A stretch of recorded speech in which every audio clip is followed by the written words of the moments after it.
Newsmaker Sunday with Fox 10's John Hook. If you've watched no other program this week, I want you to stay with us for the next half hour because this guy is incredibly fascinating. Dr. Paul Kinsinger is at the Thunderbird School of Global Management, but he is a former CIA agent, 20 years with the agency. We're going to talk about terrorism, the threats that we face, what's happening in Europe, what's happening in the United States, and talk about what's going on within the White House because he's got a little bit of a take on what's happening there as well. Dr. Kinsinger is our guest this week on Newsmaker Sunday. Great to see you. Yeah, thank you for having me. When you watch what's been happening in D.C. with the president, there's a tension that seems to be existing now between the FBI, CIA, intelligence, and the president. Does this trouble you where we are right now, that there seems to be some unraveling of some of the cohesion that you'd expect? Yes and no. John, it's a good question. I think, I served in the agency under 4 different presidents, different parties, different times. And it's not surprising that presidents come into office, especially ones who have not served in Washington, D.C. before, governors, people who weren't senators or congressmen at one time or another, don't have a familiarity with the D.C. environment, to be kind of maybe a little skeptical of intelligence and what all the national security apparatus is about. It's so big, it's so complicated. Why do we need all this? What's it all do? Can I really trust it? So on and so forth. Lots of presidents have been through that at early stages. What generally happens is they get over it pretty quickly because they come to realize that the #1 responsibility of the President of the United States is to protect this country and the people of this country. That then makes them the senior national security official. And as such, one of the most critical things they need to do is to be able to understand what is going on in the world around us so that they can best respond and initiate U.S. policy to carry out that thing. And that, in turn, depends most critically on intelligence. So that leads me to this question. We've heard over and over that no matter who the candidate is, on day one, when they get that first really big intel briefing, it is a total, mind-blowing, jaw-to-the-floor experience. Is that true? Well, again, I suspect it's truer for some presidents who come in than it is for others. Let's recall now that starting with, I think, President Reagan, maybe even before him, once a nominee had clinched the nomination from the other party, they get briefed. They started to get briefed into the President's Daily Brief, the PDB. And a separate team of PDB professionals would brief the President-elect, or the candidate, I should say the candidate, and once that person wins, becomes the President-elect, they're on a regular briefing thing. So some of the things that, for instance, Trump said, China's a currency manipulator, that's kind of gone by the wayside now. Are there things that you say out there that seem to make sense when you're a candidate? Then when they brief you and they sit you down, they say, by the way, Mr. President, we can't do this because of X, Y, and Z. We just can't. Then reality sets in, right? Yeah, that's often the case. And I think, again, as you're a presidential candidate and you're not part of the governing apparatus, you are basically wings free to say almost whatever you want as a presidential candidate. And often they do. And this doesn't really matter which party it comes from. But what happens once you start to get into the vortex of what's really going on, and by that I mean you're starting to get intelligence briefings on the realities that the U.S. intelligence community sees. You're starting to get military briefings and diplomatic briefings on where the status of U.S. forces are, where the status of highly charged U.S. diplomatic relations are. These begin to establish pretty sharp guide rails that you have to work within. You have, as the president, the option to develop a policy that can change these guide rails. But it starts to be a set of realities that you have to at least start from. Have you seen anything? Because I have a take on this. I'll share my take. I think it's been a pretty conventional presidency so far in that regard. There's been a lot of bluster, but in terms of actual stuff that's been done, it seems to be right within those rails. I haven't seen anything outrageous. Have you? I think it's more about, the president's tone more than anything. Yeah, you're right in a way. Did he go to the Middle East and blow the whole thing up? No, he didn't. Did he go to Europe and blow the whole thing up? A little more smoke there, and I think he's going to have some repairs to make in Europe down the road. Have they, you know, has he changed his tune around things on Asia, on China and North Korea? Yes, he has. No question. I think, however, though, you know, the guy set out some pretty wide yard markers in the campaign, saying things that, you know, put us way outside the pale as a candidate from a major party. And what I have missed is the sense of responsibility about kind of walking that back in a bit and taking responsibility for it. For example, this president claimed that the prior president and the U.S. military was doing virtually nothing to win the war against the ISIS in Mosul. Why is, I remember some famous tweets. Why is this taking months? Well, Mr. President, you're now 5 months in office. We still don't have Mosul. The shoe's on your foot. Yeah. Do you have the guts to stand up and say, you know what, I was a bit short-sighted about that. We keep hearing that Mosul is going to fall, that they're going to take it. Hasn't yet. Neither has Raqqa.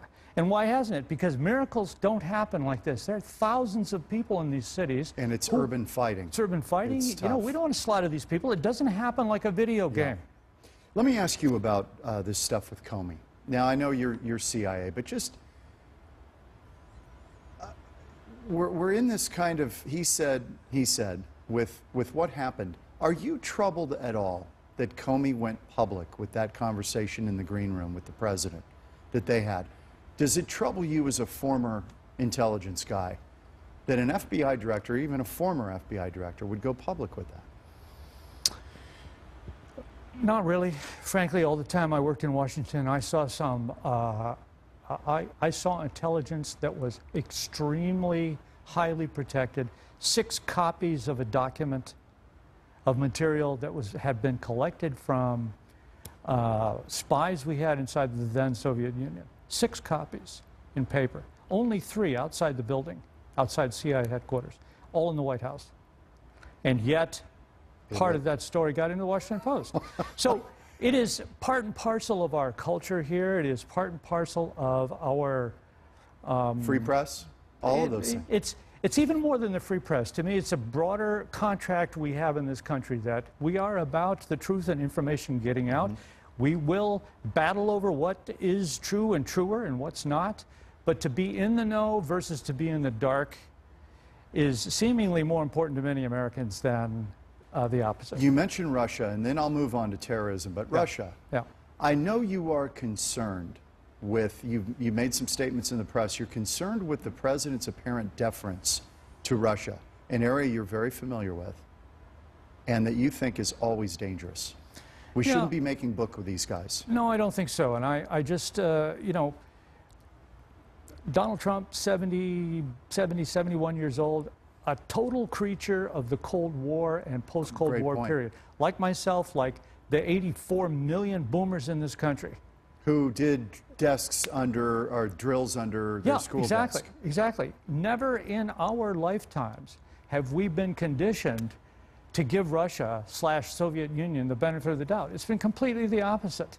And the people who were, throughout our lifetimes, you'll remember this, talking about giving Russia or the Soviet Union the benefit of the doubt were called... communists. Yeah. So how come all of a sudden it's all right for people of a certain political mindset to say, you know, we should give Russia and Putin the benefit of the doubt? You really think they remain, and Putin being a former KGB guy, that stuff is steeped in his DNA, Exactly, right? exactly. I think, you know, we have to, whether you're a liberal or conservative, the fact of the matter is we should all be sticking with Ronald Reagan's dictum about Russia. Trust but verify. Exactly, until they earn the right to go the other way, and they have not done so. I think they've gone backward under Putin, as we've seen Any theory in the last 4 or 5 years in his actions around his neighborhood. Any theory as to why he's deferential to Russia? Could it be that he's taking a different worldview and maybe I mean, I'm trying to give him the benefit of the doubt here. Is he trying something that hasn't been tried? Maybe keep your friends close and keep your enemies closer. Could be. I don't know. Could be, have but an answer. we haven't heard it articulated. That's the point. If he's got a grand strategy about this, a Kissingerian strategy, a Nixon goes to China strategy, let's hear it, Mr. President. I'll listen. Do you think he doesn't have it, or does he have an idea, and his aides have an idea, but they're just not going to talk about it in the press? I think it's the right of every American voter to understand the strategies and policies of a president. And I think it's the responsibility of a president and administration to articulate those. You don't have to give away the game, but, you know, this is not an autocracy. Got it. Okay. Let's hear what you got. Let's hear what your views are and what your strategies are. I want to take you to, we're going to show a quick package here on the London attack on the London Bridge. Yeah.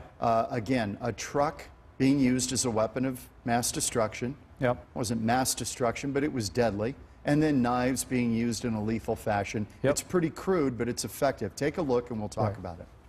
Police naming these two men as suspects in Saturday's horrific attack near the London Bridge. Karam Shahzad, a British citizen born in Pakistan, and Rashid Redouan, who claimed both Libyan and Moroccan nationality. Investigators have not released the identity of a third attacker. All three were killed by police in a hail of gunfire minutes after they drove a van into pedestrians on the bridge and then started stabbing people at pubs and restaurants nearby. This was an attack on London and the United Kingdom, but it was also an attack on the free world. And finally, I would just like to pay tribute once again to the magnificent response of the police and the emergency services. The heroism of officers, both on and off duty, was truly extraordinary. Relatives of victims still trying to come to terms with the loss of their loved ones. He was a really good person, and he didn't deserve to die. Not alone. It's the third attack this year that the Islamic State has claimed in Britain. A vigil was held in the capital to honor the 7 killed and the dozens more wounded. As the Mayor of London, I want to send a clear message to the sick and evil extremists who commit these hideous crimes. We will defeat you. You will not win. Dr. Paul Kinsinger is our guest this week on Newsmaker Sunday, a former CIA agent, currently a professor at the Thunderbird School of Global Management. These are very crude attacks. Is this what ISIS and Al-Qaeda have devolved into because of a lack of organization to carry out a spectacular attack, or stay tuned? Which is it? Yeah, great question, John. I don't know the answer to that. I don't know if terrorism experts who are much closer to all the facts and the following of these guys now would have an answer to that. My guess is that, you know, we have made great strides. I'm guessing we have made really great strides around the world in trying to prevent the horrific, massive scale attacks a la 9/11. Although we also know, and I think we can know without knowing here, frankly, that those guys are going to continue to look for ways to make a big splash. So we just have to count on that happening even without having raw intelligence that says so. That said, it is also fairly easy for these guys, whether they are directed by ISIS in the Middle East or Al-Qaeda in a tunnel somewhere in Afghanistan or Pakistan, or just inspired by, you know, the hate material. On the internet. On the internet, to start something up on their own. That's pretty easy, as you said. Anybody can rent a truck. Anybody can grab a knife. This is the sum of all fears. We have worried about this in this country for a long time, that these types of strikes are actually potentially more psychologically damaging. Because then now, you don't have to be at the Pentagon or the World Trade Center. Right. You could be anywhere. You could be. But, you know... That means everybody's frightened now, not just people living on the coast. That's right. And my message to most people is, stop it. Perspective. Stop it. Your chances of being killed in a terrorist attack in this country are far, far, far less than they are almost anything else you can think of and imagine. And certainly less than driving in your car. Less than driving in your car, less than walking, less than cancer, less than cigarettes, less than a fight with your neighbor, less than many things that, you know, we just pass off as, oh, well, that's just life, you know? The fact is, the chance of Americans dying in terrorism is very, very, very slim. This is a really important moment of perspective, because I think we do tend to overblow this. The media does. I mean, we're completely guilty of it.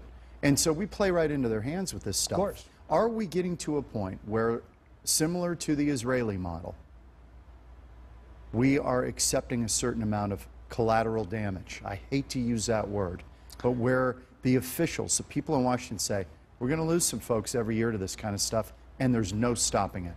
Are we there? Well, I would say that, you know, this is a modern scourge that is very similar to a virus that we don't have a cure to. It's going to take a certain number of lives per year. That's all there is to it. We're lucky in this country that the numbers are so comparably low to many countries around the world. The scourge is much worse in many other countries in the world than it is here. Now the million-dollar question. Is that because we are controlling the inflow of refugees? No, I think it's the luck of the draw in a lot of ways. The United States has had the benefits of two oceans on either side of it, which has kept us from being embroiled in the century-old mega killer for years that is a world war on our ground. And Americans should be very lucky that this was never visited upon us the way it has upon the Eurasian landmass, for example. We are fortunate that many of our minority communities in this country are more assimilated and have more opportunities than is the case in other parts of the developed world. There's been talk about that we are better at, even though there's questions about it in this country, assimilation. Yeah. That we don't put people into certain neighborhoods and let it fester, and we try to kind of let everybody do their own thing and stop balkanizing the country. We are an assimilationist culture for the most part. Now we have our bad spots, and we have our historical stains on this. There's no question about this. But by and large, we have an assimilationist culture, and we have an opportunity culture. It's not for everyone, and everyone doesn't have the same opportunity. But people still come to this country for hope and opportunity. There is no other country in the world that people migrate to because they want a better opportunity. I don't see people lining up to get into Russia. I don't see people lining up to get into China. I don't see people lining up to get into any other country in the world. So we have this tremendous base to feel very good and powerful about. That said, there are still people who are, you know, isolated, radicalized in this country of all stripes, and stuff is going to happen. It can't be perfect. But we are more fortunate than, say, France. 10% of its population is Muslim. It is 3-4 generations of Muslims who've been living in France who've been isolated and vulnerable and unemployed. 40, 50, 60% chronic unemployment, generation after generation in France, among Algerian and Muslim and Moroccan people who've moved to France. And they're angry? They're angry, they're isolated, you know, and again, another benefit we have, unlike our European allies, is we don't have centuries of a colonial imperialist experience. And while this brought measures of glory to the French and the British and the Spanish and the Portuguese and the Dutch over their long histories, it also has brought them part and parcel some of this isolated vulnerabilities that they now have in this symbiotically both tragic and opportunistic relationships they have with people who used to be colonial subjects. We don't have that. I told you all this would be interesting. We're back with Dr. Paul Kinsinger in a moment. Former CIA guy, 20 years at the agency, and now professor at the Thunderbird Global School of Management. Back in a minute with Paul, continuing our discussion on terrorism, terrorists, and where do we go from here. Back in a minute.